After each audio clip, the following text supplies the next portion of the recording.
요한계시록 3장 14절에서 22절입니다. 라오디게아 교회 심부름꾼에게 이렇게 써 보내어라. 아멘이신 분이시오, 신실하시고 참되신 증인이시오, 하나님의 창조의 처음이신 분이 말씀하신다. 나는 내 행위를 안다. 너는 차지도 않고 뜨겁지도 않다. 내가 차든지 뜨겁든지 하면 좋겠다. 내가 이렇게 미지근하여 뜨겁지도 않고 차지도 않으니 나는 너를 내 입에서 뱉어버리겠다. 너는 풍족하여 부족한 것이 조금도 없다고 하지만 실상 너는 내가 비참하고 불쌍하고 가난하고 눈이 멀고 벌거벗은 것을 알지 못한다. 그러므로 나는 내게 권한다. 내가 부유하게 되려거든 불에 정련한 금을 내게서 사고 내 벌거벗은 수치를 가려서 드러내지 않으려거든 흰 옷을 사서 입고 내 눈이 밝아지려거든 안약을 사서 눈에 발라라. 나는 내가 사랑하는 사람은 누구든지 책망도 하고 징계도 한다. 그러므로 너는 열심을 내어 노력하고 회개하여라. 보아라, 내가 문 밖에 서서 문을 두드리고 있다. 누구든지 내 음성을 듣고 문을 열면 나는 그에게로 들어가서 그와 함께 먹고 그는 나와 함께 먹을 것이다. 이기는 사람은 내가 이긴 뒤에 내 아버지와 함께 아버지의 보좌에 앉은 것과 같이 나와 함께 내 보좌에 앉게 하여 주겠다. 귀가 있는 사람은 성령이 교회들에 하시는 말씀을 들어라.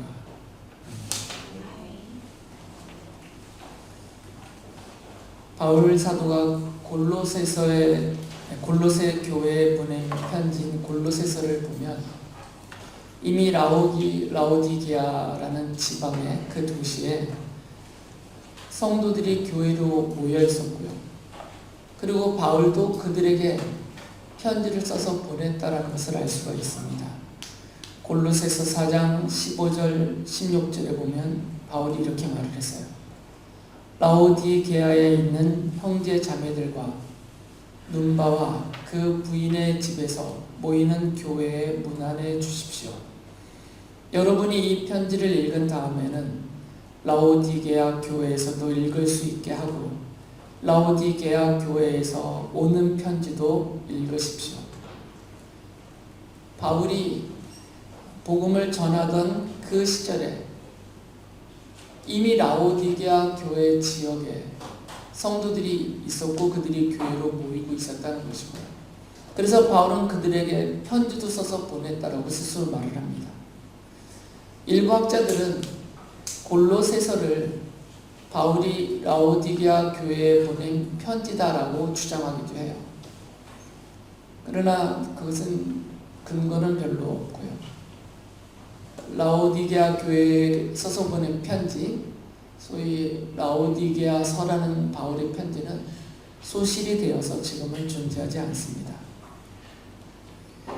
주님은 바로 그 라오디게아 지역에 모여있던 교회, 그 교회로 모이는 성도들에게 편지를 보내라, 써서 보내라고 요한에게 말씀하시면서 당신 자신을 이렇게 설명해 주셨어요.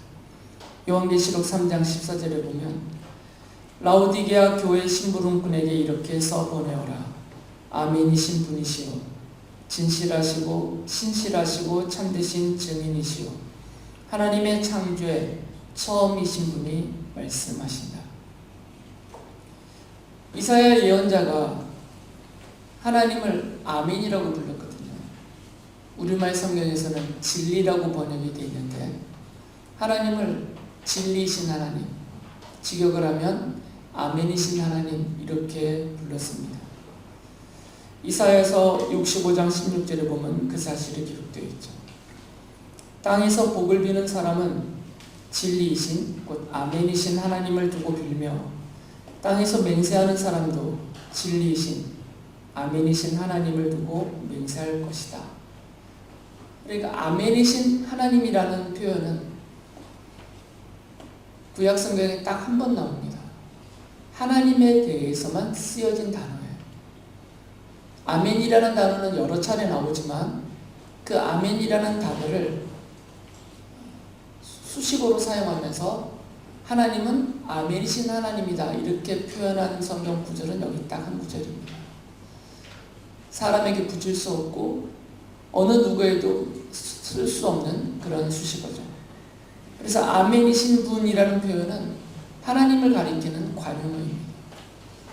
주님은 하나님께만 사용할 수 있는 관용어인 이 아멘이신 분이라는 표현을 당신 자신에게 쓰시면서 자신이 하나님이다라고 말씀하셨어요. 하나님이 지금 말하고 있다 그 얘기입니다. 성자 하나님이신 예수 그리스도께서 라오디게아 교회 성도들을 향하여서 말씀하고 있다라는 설명입니다. 그래서 주님이 당신이 아멘이신 곧 진리이신 하나님이시기 때문에 하나님이신 아멘이신 진리이신 하나님이 하시는 그 모든 말씀은 신실하고 참될 수밖에 없는 거죠. 하나님이 말씀하시는데 진리이신 하나님이 말씀하시는데 아멘이신 하나님이 말씀하시는데 그 말씀이 거짓되거나 부족하거나 허망한 말이 될 수는 없잖아요. 그래서 스스로를 신실하고 참되신 증인이다라고 말씀하는 겁니다. 왜 증인이라는 표현을 썼냐면 사도 요한이 우리 주님에 대해서 이렇게 말하거든요. 요한계시록 1장 5절에 보면 또 신실한 증인이시오 죽은 사람들의 첫 열매이시오 땅 위의 왕들의 지배자이신 예수 그리스도께서 내려주시는 은혜와 평화가 여러분에게 있기를 빕니다. 요한은 우리 주님을 증인이라고 불러서요. 주님도 당신 스스로를 증인이다라고 말을 하죠. 그 이유를 요한계시록 22장 20절이 설명해 줍니다. 이 모든 계시를 증언하시는 분이 이렇게 말씀하셨습니다. 그렇다. 내가 곧 가겠다. 아멘 오십시오. 주 예수님. 요한은 자기가 지금 기록하고 있는 요한계시록의 모든 말씀은 주님이 자신에게 말씀하여 주신 것이다 라고 말해요. 주님이 자신에게 증언하여 주신 말씀을 기록한 것이다 라고 설명하거든요. 그래서 증인이라고 부른 겁니다.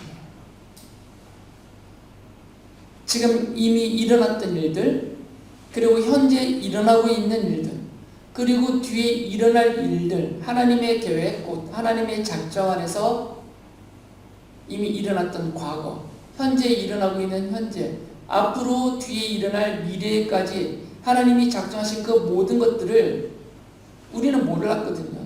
그런데 성자 하나님이 그것을 우리에게 드러내어 알려주셨어요. 증언하셨단 말이죠. 그래서 증인이라는 표현을 쓴 것이고요. 그래서 그분의 증언은 신실하고 참되다 이것을 강조하기 위해서 진리라고 번역된 아멘이신 하나님이라고 스스로 말씀하고 계시는 겁니다. 그래서 지금 라오디게아 교회에 써서 보내라 하신 이 말씀뿐만 아니라 요한계시록에 기록된 모든 말씀과 그리고 신구약 성경 66권 그 안에 모든 담겨있는 하나님의 말씀은 참되다라는 거죠. 아멘이신 하나님이 하신 말씀이니까. 그리고 여기저기 주소 듣고 본말을 한 것이 아니라 성자 하나님으로서 성부 성자 성령 삼위일체 하나님이 함께 작정하시고 함께 계획하신 그것을 우리에게 증언하여 주신 그 말씀이 기록되어 있기 때문에 모든 기록된 성경은 참되다. 거짓이 없고 부족함이 없고 쓸모없음이 없다. 이것을 지금 강조하시는 것입니다.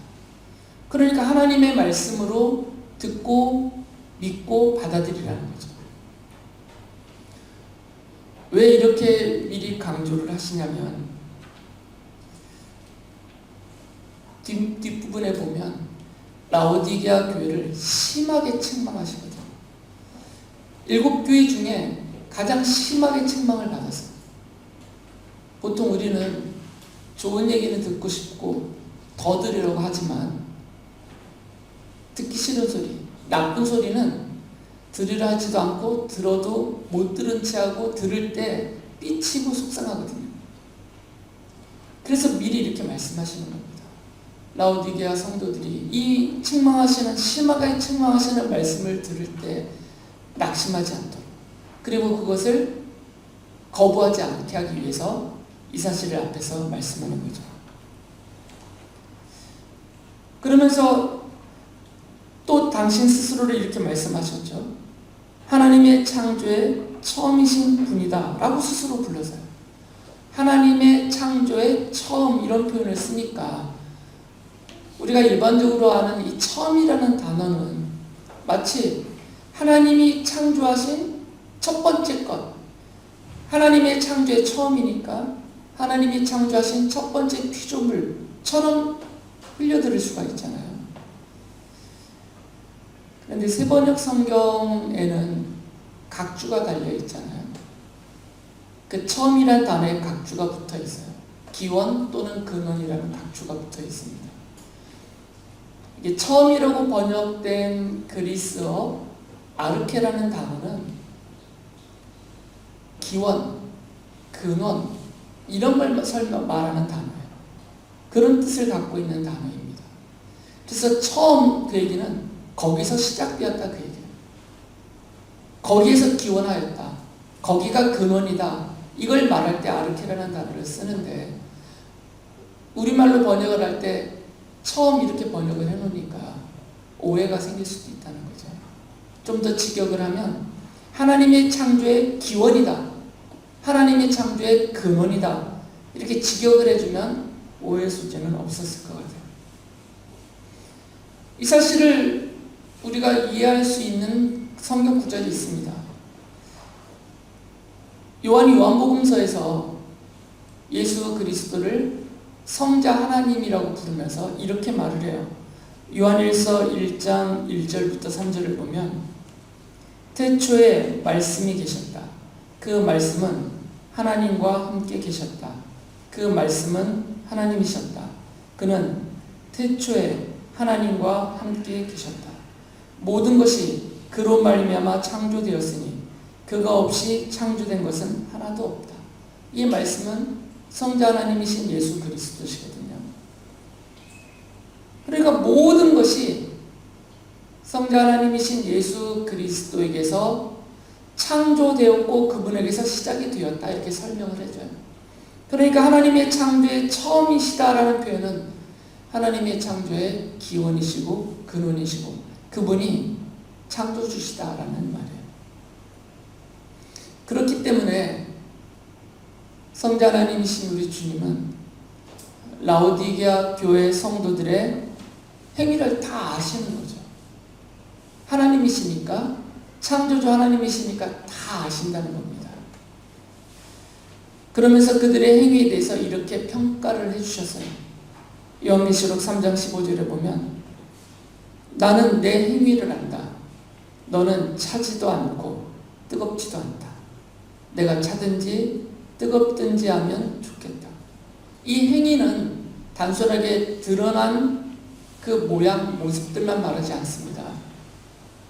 라오디게아 성도들의 생각과 그 마음의 품흥, 그것이 행위로 드러나는 것이니까 그 마음과 행한 모든 것을 다 아신다는 거죠. 그런데 차지도 않고 뜨겁지도 않다 너희들의 행위는 아주 미지근하다라고 말씀하셨어요. 이 차지도 않다, 뜨겁지도 않다, 미지근하다 이거를 지리적으로 설명하시는 분들이 있어요. 물론 근거가 희박하지는 않습니다. 라오디게아라는 이 지역이 히에라볼리라는 온천 지역에서 흘러나오는 물이 라오디게아 쪽까지 이렇게 흘러나오거든요. 물줄기가 여기까지 오면 식어서 그 물이 미지근하다 이렇게 말해요. 근데 그게 더 흘러내려가면 골로새까지 가거든요.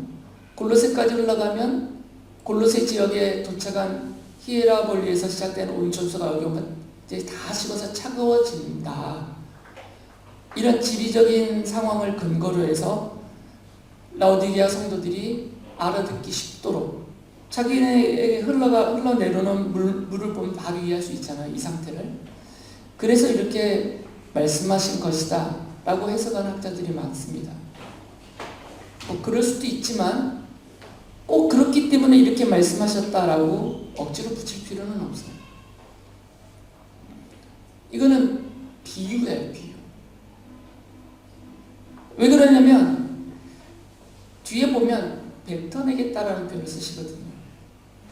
그리고 우리가 물을 마실 때 차라리 그 물이 좀 뜨겁거나 따뜻하든지 아니면 차갑든지 이러면 마시기가 좋은데, 미지근하면,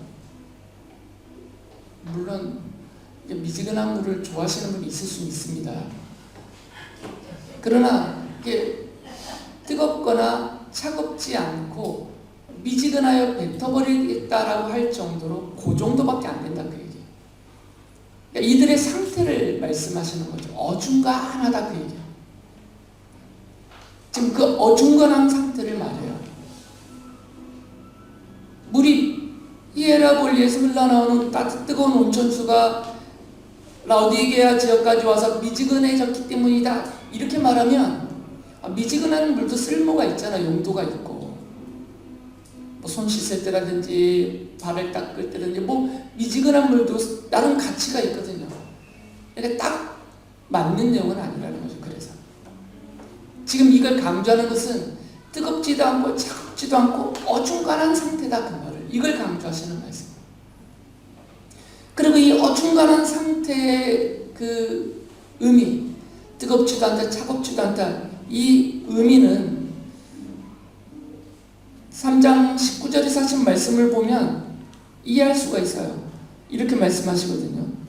나는 내가 사랑하는 사람은 누구든지 책망도 하고 징계도 한다. 그러므로 너는 열심을 내어 노력하고 회개하여라. 이 책망하시는 말씀을 보면 이들의 미지근한 상태, 주님이 내어 뱉어버리겠다고 하신 이 상태의 의미를 이해할 수 있어요. 열심이 없다는 거죠. 열심을 내지도 않고 노력하지도 않고 있다, 이거죠. 주님을 믿는 일에 열심이 없고 주님을 믿는 일에 노력도 하지 않고 있다는 거죠. 그냥 어중간하다는 것입니다. 믿는 건지 안 믿는 건지, 주님을 예배하는 건지 예배 안 하는 건지, 도대체 찬양을 하는 건지 그냥 듣고만 있는 건지, 교회를 주님을 참으로 믿고 섬기고 예배하러 나오는 건지 그냥 사람 얼굴 보러 나오는 건지, 그냥 어중간하다는 거죠. 구분이 안 될 정도로. 전혀 열심이 없다는 겁니다. 노력을 안 한다는 거죠. 그런 라오디게아 성도들의 상태를 지적하는 겁니다. 이 부분을 좀 더 구체적으로 이해하려면 우리 주님이 직접 하신 말씀들을 찾아보면 알 수가 있습니다. 마태복음서 6장 24절에서 주님이 이런 말씀을 하셨어요. 아무도 두 주인을 섬기지 못한다. 한쪽을 미워하고 다른 쪽을 사랑하거나 한쪽을 중히 여기고 다른 쪽을 업신 여길 것이다. 너희는 하나님과 재물을 아울러 섬길 수 없다. 중간은 없다, 그 얘기예요. 하나님을 믿고 섬기든 아니면 재물이 상징하고 대표하는 이 세상을 믿고 섬기든 둘 중에 하나이지 중간은 없다는 거예요. 그런데 라오디게아 성도들은 마치 자기네가 이 중간에 있는 것처럼 그런 태도를 보이고 있다는 거죠. 이 중간은 없고 둘 중에 하나를 따른다. 이것을 가르는 기준이 있어요. 주님이 그 기준점을 알려주셨거든요. 누가 주님을 열심히 내어 믿고 섬기는지 아니면 세상을 주인으로 믿고 섬기고 따르는지 그 기준이 있다는 거죠. 이걸 보고 판가름하라는 거예요. 마태복음서 12장 30절에서 이렇게 말씀하셨어요. 나와 함께하지 않는 사람은 나를 반대하는 사람이요, 나와 함께 모으지 않는 사람은 해치는 사람이다. 나는 주님을 반대하지 않아요. 근데 주님을 따라가지는 않고 있어요. 나는 주님이 하시는 그 일 나는 방해 안 해요. 근데 그 일을 나는 함께하지 않고 있다는 거죠. 그 사람들이 나를 반대하는 사람이고 그 사람들이 내가 하는 일을 방해하는 사람이다. 그 얘기예요. 근데 라오디게아 교회 성도들은 적극적으로 열심을 내어 노력하지도 않아요. 주님을 따르는 일에. 그런데 본인들은 자기 스스로는 나는 주님을 믿는 사람이야. 나는 주님을 따르는 사람이야. 이렇게 생각하고 있다는 거죠. 근데 실제로 주님을 따르는 일은 안 해요. 주님을 따르는 일에 열심을 내진 않아요. 노력하지는 않습니다. 또 주님이 하시는 그 일, 주님이 택하고 세우신 주님의 종들이 하는 그 열심 내어 목숨 바치면서 하는 그 일에 함께 하지는 않아요. 그러면서 스스로 생각하기를 나는 우리 주님의 일을 반대하지 않는다. 나는 복음의 증인들이 하는 저 일에 나는 반대하지 않는다. 나는 찬성한다. 그러고 있어요. 근데 가만히 있다는 거죠. 이거는 반대하는 거, 그러니까 방해하고 반대하는 것과 똑같다라고 말씀하셨어요. 이게 지금 라오디게아 교회 성도들을 책망하시는 주님의 판단의 기준이에요.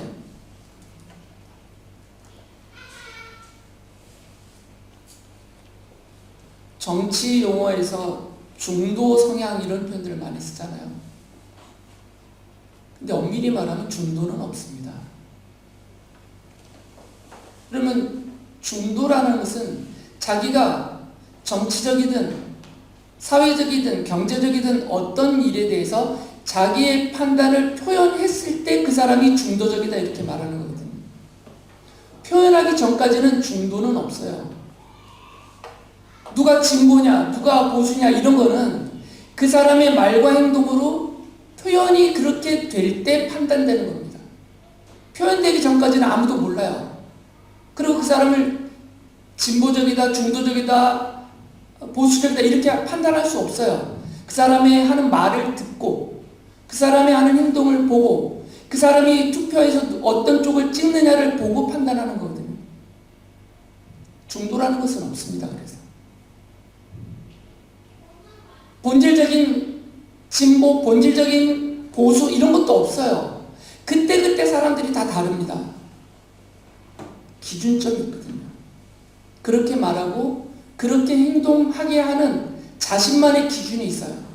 그 기준에 맞으면 진보를 선택할 수도 있고 그 기준에 맞으면 보수를 선택할 수도 있어요. 중도는 없어요. 그때그때 왔다 갔다 한다는 거죠. 이 부분에 대한 이해들이 부족한 것 같아요.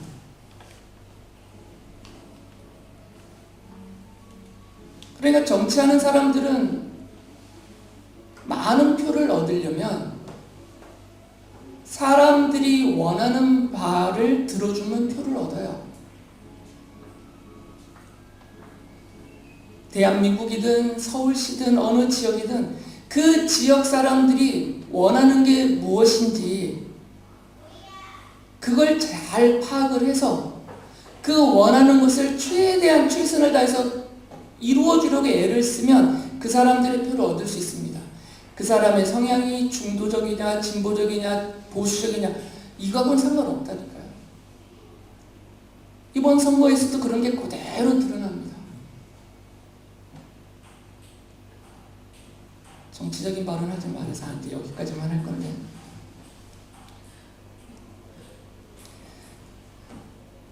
그러니까 이제는 이념을 따라서 정치, 사회, 경제적으로 생각하고 판단하고 행동하는 사람들의 수는 급격히 줄어들었습니다. 이제는 거의 3분의 2 이상 되는 대다수가 투표 결과를 보면 알잖아요. 자기 이익을 따라서 투표를 해요. 기준들이 있다는 거죠.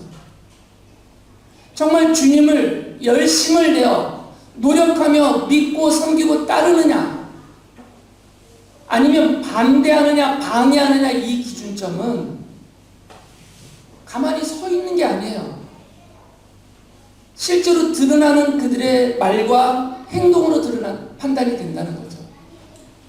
따르지 않으면 주님이 직접 하신 말씀입니다. 제가 승질내면서 말하는 게 아니고 우리 주님이 직접 하신 말씀이에요.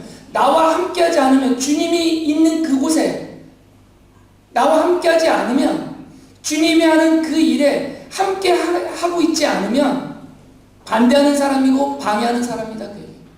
지금 라오디게아 교회 성도들이 그러고 있다는 거예요. 교회로는 모이는데, 예배는 하는데, 스스로 그리스도인이라는 이름표는 붙이고 살고 있는데 주님과 함께하지 않아요. 주님과 함께 그 일을 하지 않습니다. 그래서 반대하고 방해하고 있다, 너희들이. 그게 지금 뜨겁지도 않고 차갑지도 않은 미지근한 상태다, 그 말이에요. 그러니까 스스로 속고 있는 거죠. 라오디게아 성도들은 스스로 속고 있어요. 스스로 속고 있다는 얘기를 뒷부분에서 하시죠.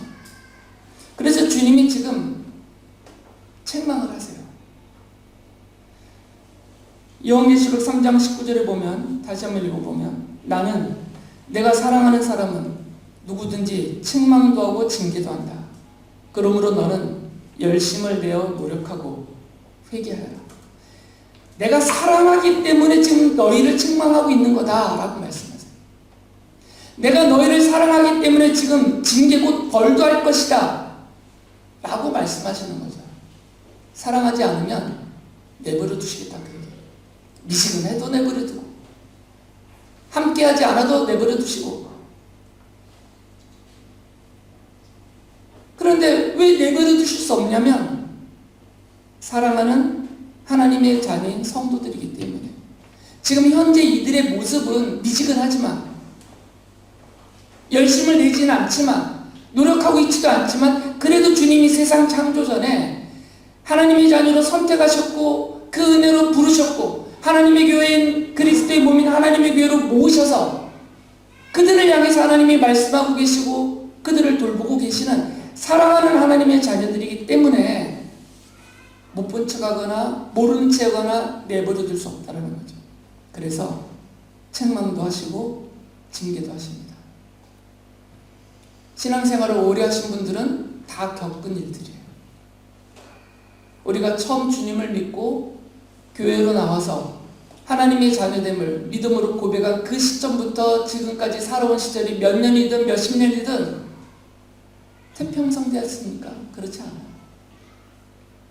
우리가 소위 말하는 고난, 환난, 역경 이런 것들이 우리 인생에 내적으로든 외적으로든 계속 있었어요. 그리고 거의 대부분 그것들은 주님이 직접적이든 간접적이든 우리를 하나님의 자녀답게 만들어 가시기 위해서, 우리의 신앙 인격을 성숙하게 하기 위해서, 우리를 바로잡고 하나님의 자녀답게 만들기 위해서 우리를 책망하셨고 징계하셨던 말씀과 그 일들이에요. 우리를 사랑하시기 때문에. 그래서 라오디게아 교회 성도들에 대해서도 이 미지근한 아무것도 안 하고 있는 이들에 대해서도 주님이 모른 체 하지 않고 책망하시고 징계하겠다라고 말씀하세요. 바울 사도가 이런 말을 하거든요. 고린도전서 11장 32절을 보면, 그런데 주님께서 우리를 심판하시고 징계하시는 것은 우리가 세상과 함께 정죄를 받지 않게 하시려는 것입니다.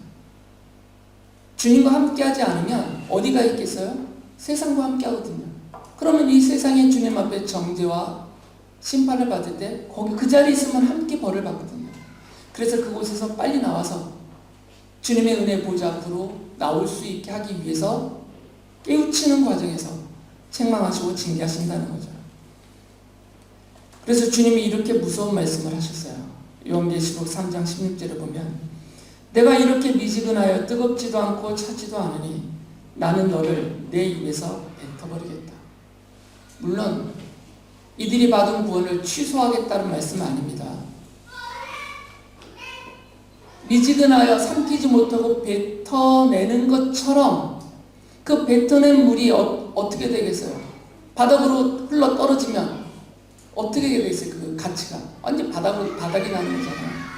그런 것처럼 하나님이 뱉어버리겠다, 우리 주님이 뱉어버리겠다, 그 정도로 너희들을 심하게 벌하겠다라고 경고하시는 겁니다. 구원하심을 취소하신다는 말씀이 아닙니다. 뱉어버린 물이 바닥에 떨어진 것처럼 그 지경이 될 정도까지 심하게 벌하겠다라는 경고의 말씀이에요. 그러면서 이들이 착각하고 있는 부분에 대해서 깨우쳐 주세요. 요한계시록 3장 17절에 보면 라오디게아 성도들이 이렇게 착각하고 있었어요.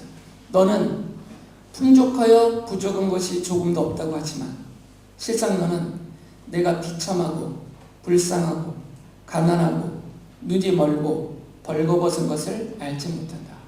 이건 경제적인 영역만 말하는 게 아닙니다. 이거는 지적인 영역, 사회적인 영역, 그리고 그 지역사회에서 이들이 차지하고 있는 어떤 권력이나 영예, 이 모든 것을 다 포괄하는 말씀입니다. 그래서 나는 부족하지 않다, 나는 풍족하다, 이렇게 생각하고 있다는 거예요 지금. 그래서 열심을 안 내는 겁니다. 그래서 노력할 필요가 없어요. 이미 나는 풍족하니까. 신앙적으로도 나는 이미 풍족해. 내가 교회를 지금 얼마나 오래 다녔는데, 내가 40년 교회 다녔는데, 내가 목사인데, 내가 장로고 권사고 안수집사인데, 나는 찬양 인도자고, 나는 연주자고, 나는 교사고, 내가 이렇게 주방 일을 많이 하고, 나는 이미 충분해. 나는 주님을 섬기는 데 부족함이 없어. 이렇게 생각하고 있다는 거죠. 내가 성경을 얼마나 많이 읽었는데, 내가 성경 지식이 얼마나 많은데, 내가 이 세상 이치를 통달했는데 아주 지적으로 나는 부족함이 없다, 이러고 있다는 거잖아요. 그런데 주님은 다 착각이라고 말하는 거죠. 스스로 이렇게 풍족하고 부족한 것이 조금도 없다라고 여겨지면 열심을 내지 않습니다. 노력하지 않습니다. 이미 먹고 살 것이 풍부해서 일 안 해도 먹고 사는 사람들이 나가서 밭을 갈겠어요? 땡볕에 나가서? 내 후손 몇 대까지 먹고도 쓰고도 남을, 일 안 하고도 먹고 쓰고도 남을 것이 통장에 가득한데 그 사람이 나가서 노동 현장에 가겠냐고. 별로 열심을 안 낸다고. 노력하지 않아요. 라오디게아 성도들이 그래서 열심히도 없고 노력도 안 하는 겁니다. 사회적으로 뿐만 아니라 신앙적으로도 자기네는 이미 다 되었다, 이 정도면 내가 쟤네들보다 훨씬 낫다, 이렇게 생각하고 있다는 거죠. 아마 라오디게아 성도들은 이렇게 생각했을 수도 있어요. 우리가 골로새 교회들 성도들보다는 낫다, 우리가 에베소 성도들보다는 낫다, 이러고 있을 수도 있어요. 교회적으로도. 그래서 교회적으로 지금 책망을 받고 있는 겁니다. 이들이 부족함이 없다라고 지금 말하는데, 이 부분에 대해서 주님이 강하게 책망하신 것을 보면 사회적이고 물질적인 부분보다는 사실 주님이 그 부분을 크게 책망할 필요는 없잖아요. 그건 사람들이 열심히 일해서 벌고 살 수 있는 거니까. 신앙적인 것이 더 크다라고 알 수 있어요. 이렇게 말씀하셨거든요. 이어서 요한계시록 3장 18절에 보면, 그러므로 나는 내게 권한다. 내가 부유하게 되려거든 불의 정련한 금을 내게서 사고 내 벌거벗은 수치를 가려서 드러내지 않으려거든 흰옷을 사서 입고 내 눈이 밝아지려거든 안약을 사서 눈에 발라라. 이 내용을 보면 이건 사회적이고 경제적인 물질적인 부분의 풍요로움, 착각감, 이런 부분보다는 신앙인으로서, 성도로서 그런 신앙적인 영역에 부족함이 없다라고 생각하고 있는 그 면을 지적한 것 같아 보인다죠. 그래서 주님이 이 착각을 깨뜨리고 자기들의 영적으로, 신앙적으로 이 벌거벗은 모습, 그 수치스러운 모습, 그리고 가난한 모습, 눈이 어두워지고 미련한 모습, 이런 것들을 깨닫고 회복이 되려면 방법은 하나밖에 없다는 거죠. 내게로 와서 살아라고 말씀하셨어요. 내게로. 여기서 나는 주님이잖아요. 나에게서 살아는 거죠. 다른 데서는 살 수 없다는 겁니다. 주님만 파시는 거예요. 지금 주님만 파시는 정련한 금, 주님만 파시는 흰 옷, 주님만 파시는 안약이에요. 이들의 가난을 벗어줄 수 있는, 영적인 가난을 벗어나게 해주는, 영적인 그 성도답지 못한 벌거벗은 수치스러움을 회복시켜주는 그 흰옷, 그 가난을 벗어나게 해주는 그 정련한 금, 순금을 말하는 거죠. 그들의 어둡고 미련한 그 어둠에서 벗어나게 해주는 영적인 그 눈을 뜨게 해줄 수 있는 안약, 이거는 시장 가서 살 수 있는 게 아니에요. 주님에게서만 살 수 있습니다. 그래서 내게로 와서 살아라고 말씀하셨어요. 근데 어떻게 사지? 이런 생각이 당연히 들지 않아요? 아니, 순금을 살려면 돈이 많이 필요하잖아요. 근데 주님이 너희들은 가난하다 했는데 내게로 와서 그 돈 내고 사라고요? 말이 안 맞잖아요, 앞뒤가. 순금을 사든 흰옷을 사든 안약을 사든 돈을 내야 되잖아요, 주님께. 근데 주님은 너희는 가난하다 벌거벗었다고 했는데 이분들이 무슨 돈이 있겠어요, 이게 살 돈이. 말이 안 맞는단 말이죠. 그래서 이 부분은 이사야서를 읽어야만 이해가 돼요. 이사야서 55장 1절부터 2절 보면 이렇게 말씀하셨어요. 너희 모든 목마른 사람들아 어서 물로 나오너라. 돈이 없는 사람도 오너라. 너희는 와서 사서 먹되 돈도 내지 말고 값도 지불하지 말고 포도주와 젖을 사거라. 어찌하여 너희는 양식을 얻지도 못하면서 돈을 지불하며 배부르게 하여 주지도 못하는데 그것 때문에 수고하느냐. 들어라. 내가 하는 말을 들어라. 그리하면 너희가 좋은 것을 먹으며 기름진 것으로 너희 마음이 즐거울 것이다. 주님께로 오면 값을 내지 않고도 사갈 수 있다고 얘기해요. 자기 게 아니니까 주님께로부터 받아가는 거니까 사가는 것이 돼요. 거래로 치면. 근데 값은 안 내도 된다 이거죠. 은혜로 주시겠다라는 말씀이에요. 그러니까 라오디게아 교회 성도들에게 내게로 와서 정련한 금, 순금을 사가고 내게로 와서 흰옷을 사가고 내게로 와서 안약을 사가라 할 때 이것은 값은 안 내도 돼요. 주님께만 오면 된다는 거죠. 주님께만 오면 순금도 얻을 수 있고 실제로 금덩이가 아니다는 거 아시죠? 그 정도는. 순금도 얻을 수 있고 흰옷도 얻을 수 있고 안약도 얻을 수 있어요. 근데 주님이 아닌 다른 곳에 가면 못 사요. 내 인생을 갈아서 값을 지불해도 못 사요. 이것은 내 통장 전체를 털어서 가도 못 사요. 살 수 없어요. 이건 주님만 주실 수 있는 것이기 때문에. 정련한 금은 베드로전서 1장 7절을 보면 이해할 수 있어요. 이렇게 말씀하셨어요. 하나님께서는 여러분의 믿음을 단련하셔서 불로 단련하지만 결국 없어지고 마는 금보다 더 귀한 것이 되게 하시며 예수 그리스도께서 나타나실 때 여러분에게 칭찬과 영광과 존귀를 얻게 해주십니다. 그래서 주님이 내게로 와서 살아하신 이 정련한 금은 성도들의 믿음이에요. 근데 이 믿음이 금보다 더 귀한 것이 되게 해서 그러면 믿음에 있어서도 부유로움이 갖춰진다 그 얘기예요. 라오디게아 성도들에게는 이게 없습니다. 지금 스스로 착각만 하고 있는 거죠. 흰옷을 사서 입는다 이 표현은 죄악으로 자기의 옷을 더럽혀서 성도로서 이 세상 사람들부터 조롱과 멸시를 받는 그 벌거벗은 수치를 말해요. 바로 성도들의 정결함을 말하죠. 요한계시록 3장 4절에서 사대교회를 향해서 하신 말씀을 보면 이해할 수 있어요. 그러나 사대에는 자기 옷을 더럽히지 않은 사람 몇이 있다. 그들은 흰옷을 입고 나와 함께 다닐 것인데 그들은 그럴 자격이 있다. 안약은 자신의 이 미지근한 상태, 차갑지도 뜨겁지도 않은 이 미지근한 상태를 알아보지 못하는 시각장애인이 된 그 상태를 말해요.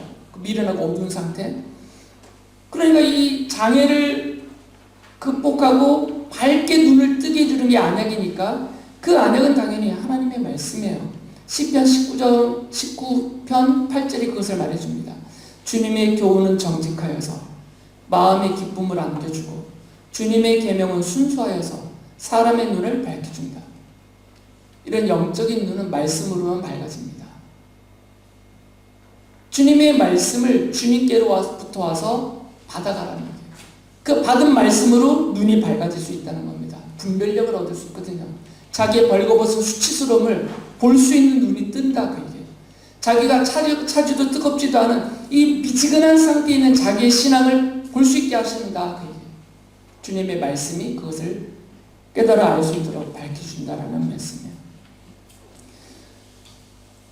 주님은 성도들이 스스로 풍족하여서 부족한 것이 조금도 없다라고 여기는 이런 자만함, 그리고 그래서 아무런 열심과 노력도 하지 않는 그 게으름을 미지근이라고 책망했어요. 미지근함. 주님은 성도들이 비참하고 불쌍하고 가난하고 눈이 멀고 벌거벗은 자신의 영적인 모습, 사회적으로는 부유하다 하더라도 신앙적으로 영적으로 이렇게 벌거벗은 자신의 모습을 깨닫고 그것을 벗어나기 위해서, 그것을 가리기 위해서 열심을 내어 노력하고 회개하라고 촉구하셨습니다. 주님은 성도들이 주님께 와서 주님이 값을 받지 않고 은혜로 주시는 금보다 귀한 이 믿음을 받으라고 부르십니다. 주님은 성도들이 하나님의 말씀으로 눈이 밝아져서 정결한 흰 옷을 입은 하나님의 자녀로 살기를 원하십니다. 못한 뒷부분은 다음 주에 하도록 하겠습니다.